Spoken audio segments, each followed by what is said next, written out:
Hello. I won't say good morning because some of you might notice it's the church office and I'm recording this in the evening.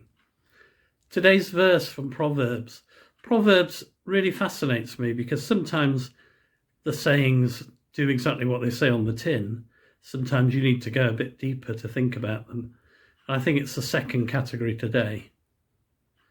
Humility brings fear of the Lord, or some translations have it, because of humility, we get the fear of the Lord. So it's about our state of humility, not of pride. Adam and Eve demonstrated pride because they thought they could ignore God's instructions in the Garden of Eden.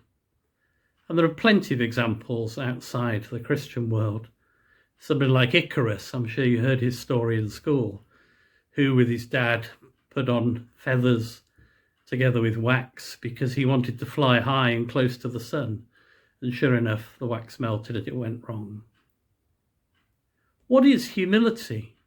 Well, C.S. Lewis said, humility isn't thinking less of yourself, but thinking of yourself less. And fear of the Lord isn't being scared of our loving, almighty, all-knowing God. It's realizing that we are human and he is God. And we can do all things through him, but without him, we can do very little. Even the gifts we have that enable us to do things in everyday life, at work or play, in our communities, are because they're God-given. I think the Bible makes that clear. So by cultivating humility, what do we get? Well, the verse, the second part, tells us riches, honour, and life. It's three things that was promised to Abraham very early in the Old Testament. And of course, it's not riches in terms of our bank balance or honour in terms of getting an OBE or whatever.